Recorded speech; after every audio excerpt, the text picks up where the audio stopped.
ಅಯೋಧ್ಯೆಯಲ್ಲಿ ನಿರ್ಮಾಣ ಆಗಿರ್ತಕ್ಕಂಥ ರಾಮನ ಮರ್ಯಾದೆ ಪುರುಷ ರಾಮನ ಸನ್ನಿಧಿ ಏನಿದೆ, ಸನ್ನಿಧಿಯಲ್ಲಿ ಈಗ ಭ್ರಷ್ಟಾಚಾರದ ಕೂಗು ಬಹಳ ದೊಡ್ಡ ಮಟ್ಟದಲ್ಲಿ ಕೇಳಿ ಬರ್ತಾ ಇರ್ತಕ್ಕಂಥದ್ದು. ಇಡೀ ಜಗತ್ತಿಗೆ ಕಾಣುವಂತಹ ರಾಮನ ಮೂರ್ತಿಯನ್ನು ಜಗತ್ತಿಗೆ ತೋರಿಸಿದಂತಹ ಶಿಲ್ಪಿ ಅರುಣ್ ಯೋಗಿರಾಜ್ ಅವರು ನಮ್ಮ ಜೊತೆಗಿದ್ದಾರೆ. ಸರ್, ಈ ಎಲ್ಲ ಬೆಳವಣಿಗೆಗಳ ಬಗ್ಗೆ ತಮ್ಮ ರಿಯಾಕ್ಷನ್ ಸರ್? ಇದು ಕೆಲವೊಮ್ಮೆ ಜೀರ್ಣ ಮಾಡ್ಕೊಳ್ಳೋಕ್ಕಾಗದಂಥ ವಿಷಯ ಇದು. ಈಗ ನೋಡಿ, ದೇಣಿಗೆ ಅಷ್ಟು ಜನ ಕೊಡ್ತಿದ್ರು, ಈಗ ಕಮ್ಮಿ ಆಗಿದೆ ಅಂತ ಮಾತಾಡ್ತಾರೆ. ಇದು ನಂಬಿಕೆ ಹೇಗೆ ಮಾಡೋದು ಅಂತ ಮಾತಾಡ್ತಾರೆ. ಈ ದೇವಸ್ಥಾನ ನಿರ್ಮಾಣ ಆಗೋದಕ್ಕಿಂತ ಮುಂಚೆನೂ ಸಹ ದೇಣಿಗೆ ಕೊಡದೇ ಇದ್ದಾಗಲೂ ಸಹ ನಾವು ಒಂದು ಭಕ್ತಿಯನ್ನು, ನಂಬಿಕೆಯನ್ನು ಇಟ್ಕೊಂಡಿದ್ವಿ. ರಾಮ ಜನ್ಮಭೂಮಿ ಮೇಲಿರ್ಬೋದು, ಅಯೋಧ್ಯೆ ಮೇಲಾಗಿರ್ಬೋದು.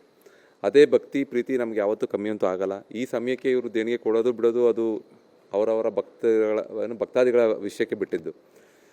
ಆದರೆ ಈ ಒಂದು ವಿಷಯ ಹುಟ್ಟಿರೋದಾಗಲಿ ಆಗಿರೋದಾಗಲಿ ಬಹಳ ನೋವು ತಂದಿದೆ. ಯಾಕಂದರೆ ನೀವೊಂದು ಚೂರು ಹಿಂದೆ ತಿರುಗಿ ನೋಡಿದ್ರೆ, ನಾವು ಯಾವಾಗ ನಮ್ಮ ಕೋರ್ಟ್ ಜಡ್ಜ್ಮೆಂಟ್ ಬಂತು ಅಯೋಧ್ಯ ಒಂದು ರಾಮ ಮಂದಿರ ನಿರ್ಮಾಣ ಮಾಡಬೇಕು ಅಂತ, ಎಂಥ ಕಡು ಬಡವರು ಸಹ ಒಂದು ಇಟ್ಟಿಗೆ ದುಡ್ಡಾದ್ರೆ ನಾವು ಕೊಟ್ಟು ನಾವು ಹೇಗಾದರೂ ಮಾಡಿ ನಾವು ಸ್ಪಂದನೆ ಮಾಡಬೇಕು, ಹೇಗಾದರೂ ಮಾಡಿ ಒಂದು ಮಂದಿರ ನಿರ್ಮಾಣ ಆಗಬೇಕು ಅಂತ ಅಷ್ಟು ಆಸೆ.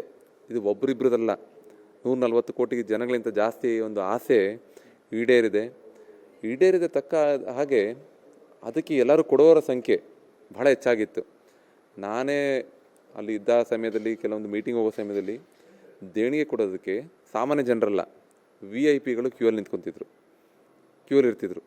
ಅವರು ಸುಮಾರು ದೊಡ್ಡ ಚೆಕ್ ತಂದಿರ್ಬೋದು, ಯಾವುದೋ ಒಂದು ದೊಡ್ಡ ಕಂಪ್ನಿಗಳಿರ್ಬೋದು, ಇನ್ಯಾವುದೋ ಪೊಲಿಟಿಷಿಯನ್ಸ್ ಇರ್ಬೋದು, ಎಲ್ಲರೂ ವೆಯ್ಟ್ ಮಾಡಿ ಕೊಡ್ತಾಯಿದ್ರು. ಆ ಒಂದು ಟೈಮ್ ನಾನು ನೋಡಿದ್ದೀನಿ, ಏನಪ್ಪ ಇಲ್ಲಿ ಏನು ದೇವಸ್ಥಾನಕ್ಕೆ ದೇಣಿಗೆ ಕೊಡೋದಕ್ಕೂ ಕಾಯಬೇಕಾ ಇಲ್ಲಿ? ಅದೇನು ಕಮ್ಮಿ ಅಮೌಂಟ್ ಅಲ್ಲ, ತುಂಬ ಲಕ್ಷಾಂತರ ಕೋಟ್ಯಾಂತರ ರೂಪಾಯಿ ಕೊಡೋರೆಲ್ಲ ಬರ್ತಿದ್ರು. ಅಂದರೆ ಅಷ್ಟು ಭಕ್ತಿ, ಏನಾದರೂ ಈ ಒಂದು ದೊಡ್ಡ ಒಂದು ಹಿಸ್ಟಾರಿಕಲ್ ಮೂಮೆಂಟ್ನಲ್ಲಿ ಅವರು ಏನೋ ಒಂದು ಕಾಂಟ್ರಿಬ್ಯೂಷನ್ ಮಾಡಿದ್ದೀವಿ ಅನ್ನೋ ಆಸೆಗೆ ಎಲ್ಲರೂ ಕೊಡಬೇಕು ಅನ್ನೋ ಒಂದು ಪ್ರೀತಿಗೆ ಮಾಡಿದ್ದಾರೆ.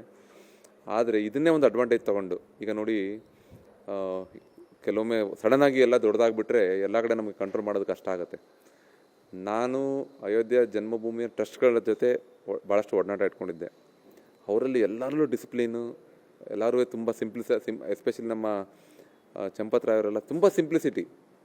ಅವರೊಂದು 10x6 ರೂಮಲ್ಲಿ ಅಷ್ಟೇ ಇದ್ದಿದ್ದು, ಒಂದು ದಿವಾನ್ ಕಾಟ್ನಲ್ಲಿ.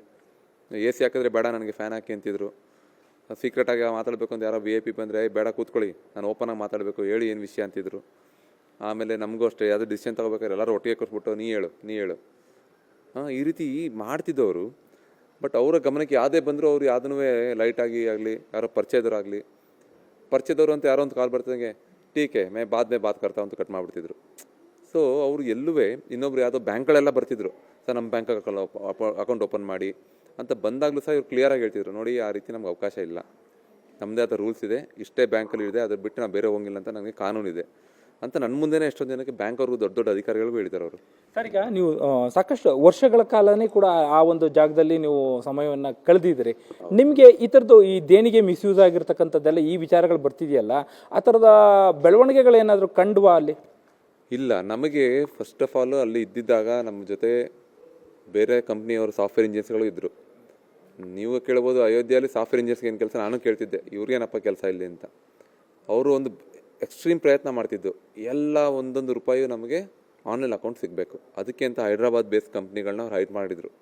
ಅಲ್ಲಿಂದ ಎಷ್ಟೋ ಸಾಫ್ಟ್ವೇರ್ ಇಂಜಿನಿಯರ್ಸ್ಗಳು ವರ್ಷಾಂಗಟ್ಲೆಯಿಂದ ಅಯೋಧ್ಯೆಯಲ್ಲಿ ಉಳ್ಕೊಂಡು ಎಲ್ಲಿ ಹೇಗೆ ಇವರು ಅದನ್ನು ಟ್ರ್ಯಾಕ್ ಮಾಡಬೇಕು ಬರೋ ದುಡ್ಡನ್ನ. ಈಗ ನೀವು 10 ರೂಪಾಯಿ ನೀವು ಅವ್ರಿಗೆ ದೇಣಿಗೆ ಕೊಟ್ಟರೆ 10 ನಿಮಿಷದೊಳಗೆ ನಿಮ್ಮ ಫೋನಿಗೆ ಅದು ಮೆಸೇಜ್ ಬರಬೇಕು, ನೀವು ಅಯೋಧ್ಯ ರಾಮ ಜನ್ಮಭೂಮಿ ಅದಕ್ಕೆ ನೀವು ಇಷ್ಟು ರೂಪಾಯಿನ ದೇಣಿಗೆ ಕೊಟ್ಟಿದ್ದೀರಾ ಇಂಥ ತಾರೀಕು ಅಂತ ನಿಮಗೆ ಡಿಜಿಟಲ್ ರೆಸಿಪ್ಟ್ ಬರಬೇಕು. ಈ ರೀತಿಯ ಸಾಫ್ಟ್ವೇರ್ ಮಾಡೋದಕ್ಕೆ ಎಲ್ಲನೂ ಅವರು ಆಲ್ರೆಡಿ ಇನಿಷಿಯೇಟ್ ಮಾಡಿಬಿಟ್ಟಿದ್ರು. ನಾವು ಹೇಳ್ತಾ ಇದ್ದೀವಿ 2022 ಆವಾಗಲೇ ಇದನ್ನೆಲ್ಲ ಅವ್ರು ಇನಿಷಿಯೇಟ್ ಮಾಡಿದರು.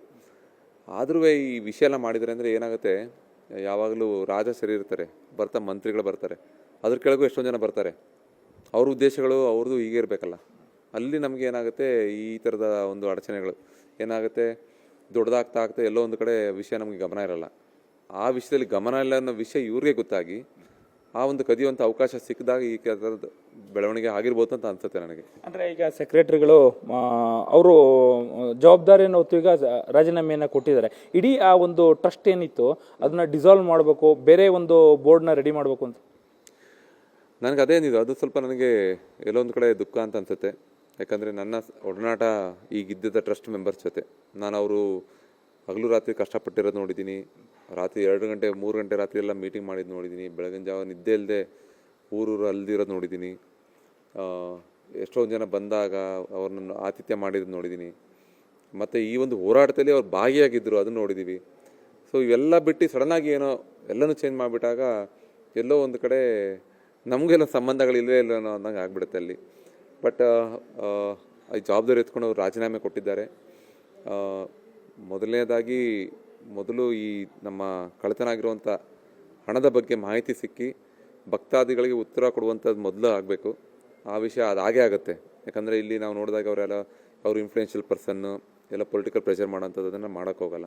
ಯಾಕಂದರೆ ಇದು ಅವರ ಒಂದು ರಾಮರ ಭಕ್ತರ ನಂಬಿಕೆಗೇ ಒಂದು ದೊಡ್ಡ ಪ್ರಶ್ನೆ ಬಂದುಬಿಟ್ಟಿದೆ. ಇದನ್ನು ಇವರು ಕ್ಲಿಯರ್ ಮಾಡಲೇಬೇಕು. ಅದಕ್ಕೋಸ್ಕರ ಚಂಪತ್ ರಾಯ್ ಅವರೇ SITಗೆ ಫಾರ್ಮ್ ಮಾಡಿ ಒಂದು ಇನ್ವೆಸ್ಟಿಗೇಷನ್ ಆಗಬೇಕು ಅಂತ ರಿಕ್ವೆಸ್ಟ್ ಮಾಡಿದರು. ಜೊತೆಗೆ ಅವ್ರನ್ನೇ ಫಸ್ಟ್ ನಂದೇ ಇನ್ವೆಸ್ಟಿಗೇಷನ್ ಆಗಬೇಕು ಅಂತಲೂ ರಿಕ್ವೆಸ್ಟ್ ಮಾಡ್ಕೊಂಡಿದ್ದಾರೆ. ಸೊ ದಟ್ ಇನ್ಯಾರೂ ಇದ್ರ ಹೊರತಲ್ಲ. ನಾನು ಟ್ರಸ್ಟ್ ನನ್ನ ಯಾಕೆ ಕೇಳ್ತೀರ ಅನ್ನೋಂಗಿಲ್ಲ. ಸೆಕ್ರೆಟ್ರಿನೇ ನನ್ನೇ ನೀವು ನನ್ನೇ ಪ್ರಶ್ನೆ ಮಾಡಿ ನನ್ನಿಂದ ಇನ್ವೆಸ್ಟಿಗೇಷನ್ ಶುರು ಮಾಡಿ ಅಂದ್ಕೊಳ್ಳೆ ಎಲ್ಲರೂ ಆ ಒಂದು ಇನ್ವೆಸ್ಟಿಗೇಷನ್ಗೆ ಒಂದು ಬಲೆಯೊಳಗೆ ಬರ್ತಾರೆ. ಬಂದಾಗ ಈ ಆಲ್ರೆಡಿ 8 ಜನಕ್ಕೆ FIR ಫೈಲ್ ಆಗಿದೆ. ಎಲ್ಲಿ ಲೂಪ್ ಹೋಲ್ ಆಗಿದೆ ಮೋಸ್ಟ್ಲಿ ಆ ಥರ ಎಲ್ಲ ಮತ್ತೆ ಸರಿಯಾಗಿ ಮತ್ತೆ ನಮ್ಮೆಲ್ಲರ ನಂಬಿಕೆ ಈಗ ಸದ್ಯಕ್ಕೆ ಏನಂತೀವಿ, ಈ ನಂಬಿಕೆಗೆ ಈ ಗಿಡಕ್ಕೆ ರೋಗ ಬಂದಿರುತ್ತೆ ಅಂತ ಹಂಗೆ ಆ ರೋಗ ಜಲ್ದಿ ವಾಸಿಯಾಗಿ ಮತ್ತೆ ಹೊಸ ಚಿಗುರು ಜಲ್ದಿ ಬರಲಿ. ಚಿಗುರು ಜೊತೆಗೆ ಇನ್ನೂ ಬಲಿಷ್ಠವಾಗಿ ಯಾವುದೇ ರೀತಿಯ ಇಂಥ ಒಂದು ಘಟನೆಗಳು ನಡೆದಿರೋ ಹಾಗೆ ಮುನ್ನೆಚ್ಚರಿಕೆಯಿಂದ ಈ ಒಂದು ದೇವಸ್ಥಾನ ಮುನ್ನಡೆಯಲಿ ಅಂತ ನಾನು ಆಶಿಸ್ತೇನೆ.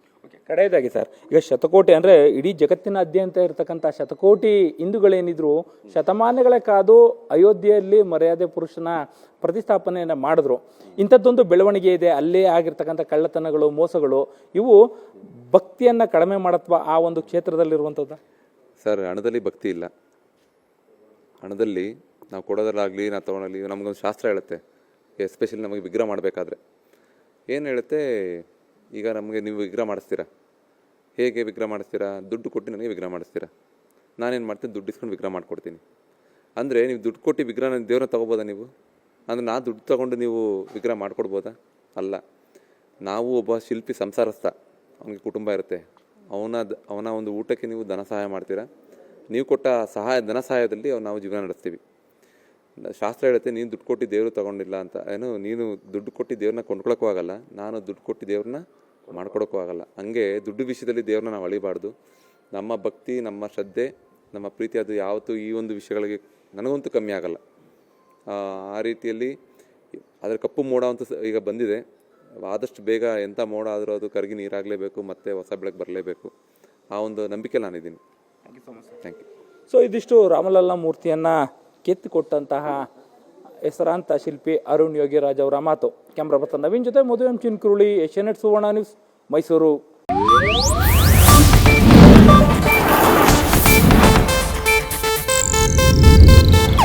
ಇದು ಏಷ್ಯಾನೆಟ್ ನ್ಯೂಸ್ ನೆಟ್ವರ್ಕ್ ಪ್ರಸ್ತುತಿ.